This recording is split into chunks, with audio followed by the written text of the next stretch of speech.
companies have widely used Times Square as a massive source for advertisement.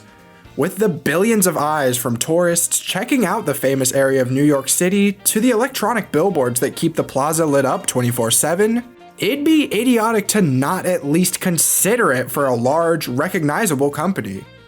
Nintendo is no stranger to this, having their flagship New York store just down the road from the famous hub.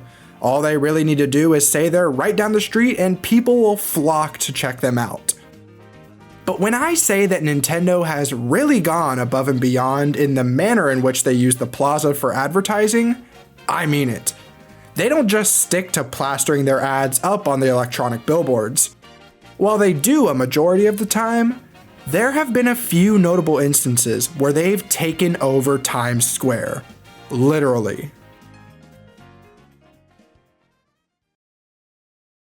Let's start back in 2009. Barack Obama was in the first year of his presidency, Avatar was breaking box office records worldwide, and the Wii was booming in popularity around the globe. After the initial success of titles such as Wii Sports, Wii Fit, and Wii Play, Nintendo knew they had to keep the momentum going with some motion control based games that could attract both hardcore and inexperienced gamers alike. So what do?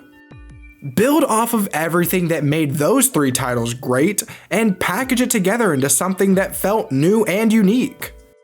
I suppose an entire island resort with more unconventional sports and activities could be considered unique.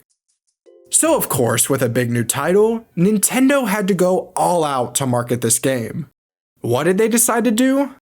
Block off a portion of Times Square, truck in a few tons of sand, put in a little kiddie pool, and call it a beachfront resort, all to advertise Wii Sports Resort and allow people to play the game up to 3 days before it released in stores. On paper, this is a really unique and fun idea. A tropical themed display to match the aesthetics of the upcoming game, kiosks set up in small cabanas for people to play the new games against one another, even a couple of staff who would play music to perfect the vibe. But in actuality, their plans of a perfect launch were overshadowed by the rainy sky above them, making this a little less of an ideal beach paradise. Thankfully, the rain didn't pick up drastically until the event was over, so people were still able to try out Wii Sports Resort without being drenched from the rain. The logistics of this event are simply boggling. Where did Nintendo get the sand? How did they get approval from New York City officials to bring it in? When did they set it all up? Trucking in sand and spreading it around must have taken quite a lot of time and space. So did they do it in the middle of the night? What did cleanup look like? How did they secure these seemingly fake palm trees and maybe 6 inches worth of sand?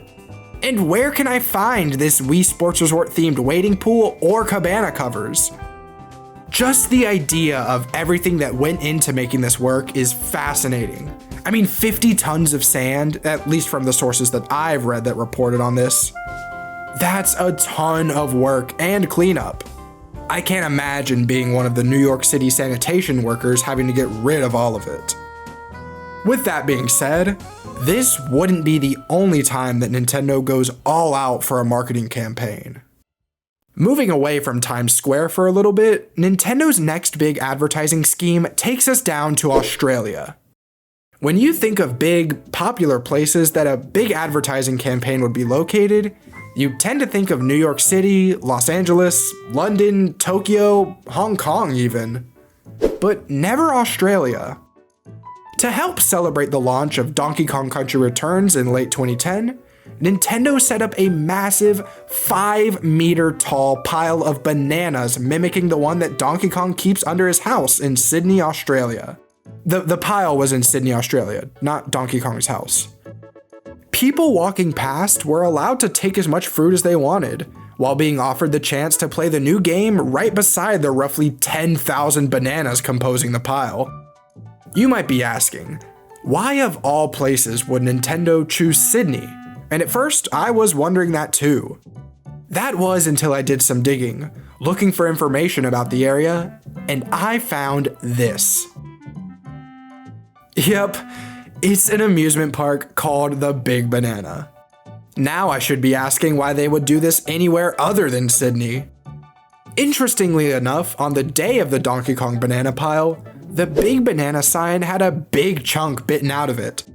I wonder who could have done that. Thankfully, at the end of the day, none of the fruit was wasted, as whatever was left was donated to Oz Harvest, a local nonprofit organization that donates food to those who need it. So the big marketing ploy ended up helping people who didn't even know what Donkey Kong Country Returns was. Neat. The last time Nintendo did one of these massive advertising displays might just be my personal favorite. Back in Times Square, not too far from where they set up the Wii Sports Resort booth nearly 2 years prior, Nintendo decided that they'd build another display for the first truly big game on the Nintendo 3DS. For the first few months after release, the 3DS was in kind of a limbo. A relatively poor launch title selection mixed with remakes of N64 games made people wonder why they should even pick up the newest Nintendo handheld. But this handheld was about to get a fully original 3D Mario game, so they knew they had to go all out in marketing because without this new game, the 3DS could flop. So on November 12th, 2011, a giant interactive playground was built that mimicked a course you'd see in Super Mario 3D Land. This is a fascinating display. From the main street you'll be walking or driving up, you'll see a giant red Nintendo 3DS with the level inside of it. Really showing off that 3D feature, huh? Behind the giant console replica, you have a nice open area for people to run and jump around, a slide that looks like the iconic Mario Warp Pipe, question blocks and coins seemingly hanging in the air, a couple of Goombas and piranha plants to look out for, and there's even a flagpole at the end that you can slide down, although I wouldn't recommend it. The playground was built to help build buzz and drive traffic to exclusive sales at the Toys R Us Times Square store, the biggest and most iconic Toys R Us store.